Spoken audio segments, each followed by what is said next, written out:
कहते थे राम मंदिर के मुद्दे पर अगर फैसला हुआ खून की नदियां बहेंगी। मैं कहता था देखो भाई कुछ एक मच्छर भी नहीं मरने वाला है, कुछ नहीं होगा।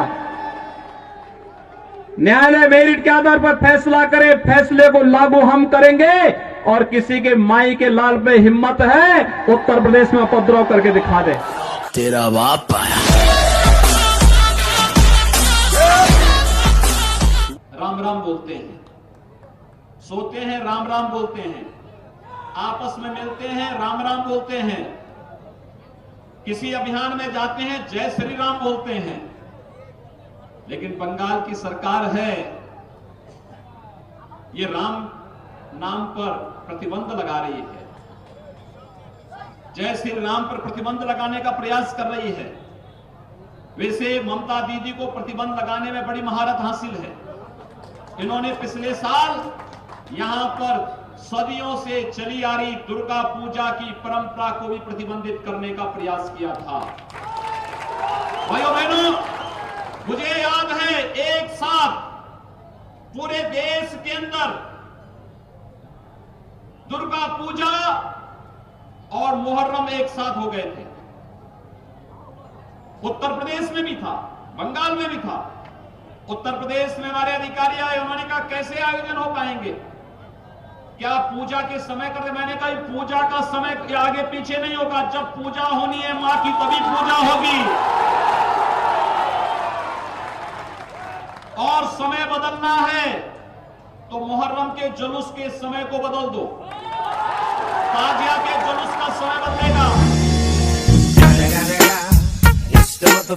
राम भक्त होने के नाते आज आप बड़े उत्साहित होंगे इस बात से भी कि प्रियंका गांधी राममयी हो गई है, राहुल गांधी राम भक्त बन गए हैं, अखिलेश यादव की तरफ से ट्वीट आ गया, अरविंद केजरीवाल ने ट्वीट कर दिया। अच्छी बात है।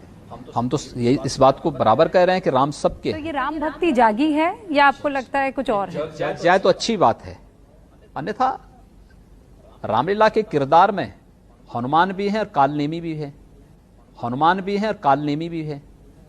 सबकी अपनी भूमिका, अपनी अपनी भूमिकाएं हैं।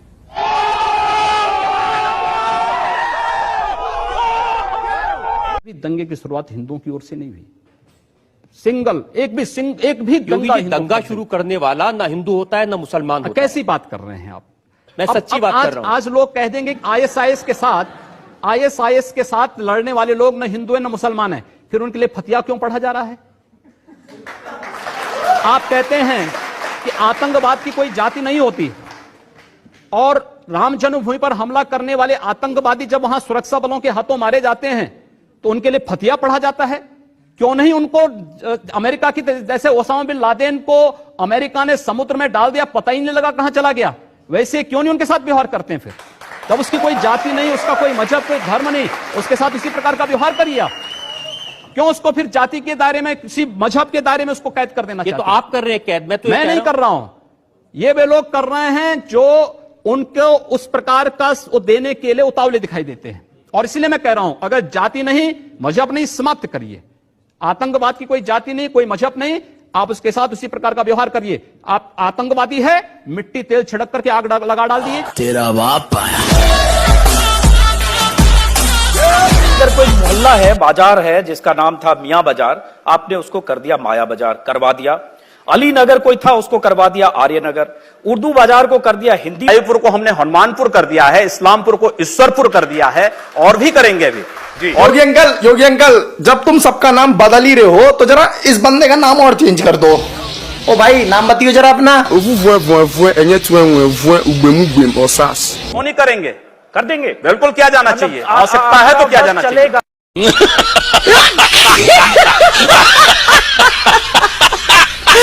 अवैधनाथ जी लगातार जुड़े रहे एक आंदोलन से, अयोध्या वाले आंदोलन से। उनके पिता तुल्य थे दिग्विजय जी।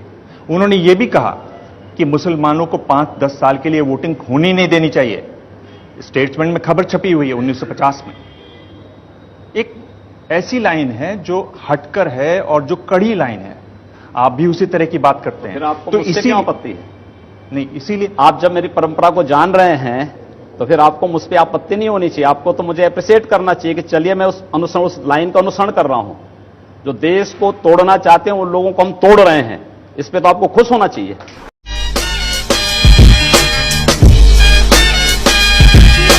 भूमि पर राम मंदिर का निर्माण होगा और इसी अयोध्या की भूमि पर दूसरे पक्ष की मस्जिद का निर्माण होगा। आप वहां जाएंगे? देखिए, अगर आप मुझसे एक मुख्यमंत्री के रूप में पूछेंगे तो मुझे किसी मत मजहब संप्रदाय से कोई परहेज नहीं। एक योगी के रूप में पूछेंगे तो कतई नहीं जाऊंगा।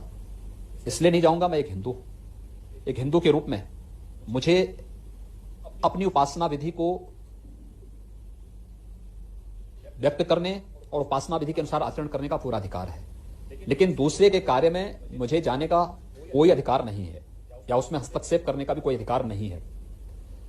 याद रखना कि जो हम जाकर के रोजा अवतार में अन्य जगह जाके टोपी पहन करके और इस प्रकार का जो बर्ताव करते हैं ना, ये सेकुलरिज्म नहीं है। जनता भी जानती है ढोंग कर रहे हैं, जनता भी उनकी वास्तविकता को पहचानती है। तो एक योगी के नाते आप नहीं जाएंगे, एक मुख्यमंत्री के नाते? एक बात मुझे लगता तो आए थे। मुझे लगता है कि मैं वहां न वादी हूं न प्रतिवादी हूं, न वादी हूं न प्रतिवादी हूं, इसलिए न कोई मुझे बुलाएगा और न मुझे वहां जाना है। जब मुझे कोई बुलाएगा नहीं तो मुझे जाने का कोई मतलब ही नहीं होता। फिर योगी जी, अगर बुलाया गया तो आप सोच विचार करेंगे इस पर? देखिए, कोई निमंत्रण इस प्रकार का नहीं मिलने वाला है, ये मैं भी जानता हूं। जिस दिन में मुझे बुला लेंगे तो बहुत सारे लोगों की सेकुलरिज्म खतरे में पड़ जाएगी। इस बात पे आपको पूरा विश्वास है? इसलिए मैं जानता हूं उनके सेकुलरिज्म को खतरे में न पड़ने दूं, इसलिए चुपचाप अपना कार्य करूं और शासन की योजनाओं का लाभ बिना भेदभाव के सब लोगों तक पहुंचे। कल को सोवियत दिन वैसी भी यही बात बोले हैं, वो भी सही है। वो भी हर बार जीते हैं, आप भी हर बार जीते हैं। वह भी उस तरीके से बात करते हैं, आप भी उस तरीके से बात करते हो। अब बीजेपी के भीतर वैसी हैं या वो अपनी जगह पे योगी हैं? क्या है स्थिति? देखिए, ओवैसी योगी नहीं हो सकता, नंबर एक बात। दूसरा, यह देश संविधान से चलेगा, शरीयत से नहीं। मुझे लगता है इस देश के हर नागरिक को इस बात को तय करना होगा। ओवैसी जैसे लोग देश की व्यवस्था को कुछ संकीर्ण दायरे में कैद करके रख देना चाहते हैं। वो हर जीते हैं, वो देखिए दोनों चीजें से जीतते आए हैं, मुझसे जीतते नहीं आए। नागरिकों के आप उल्लंघन कर रहे हैं, जैसे गोरखपुर। जितना निष्पक्ष चुनाव गोरखपुर में होता है उतना निष्पक्ष चुनाव हैदराबाद में होगा तो ओबीसी की जमानत जब्त हो जाए। तेरा बाप आया। हम कहना चाहते हैं जिन्हें पाकिस्तान प्यारा है वे पाकिस्तान में जाएं।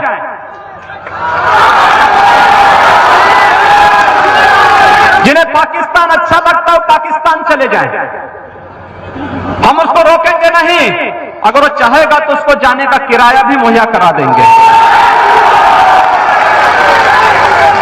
हम पूरी व्यवस्था कर देंगे, लेकिन ये नहीं हो सकता है कि भारत के अंदर रह करके पर्व और त्योहार के नाम पर इस देश की संविधान की व्यवस्था को, देश के संवैधानिक व्यवस्था को कोई चुनौती देने का कार्य करेगा तो चेतावनी हमें स्वीकार्य नहीं है।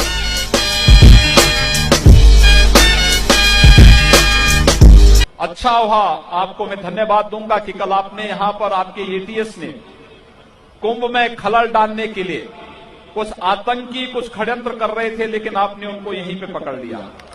वैसे वे उत्तर प्रदेश में घुसते तो मैं उनको उत्तर प्रदेश की सीमा पे निपटा देता।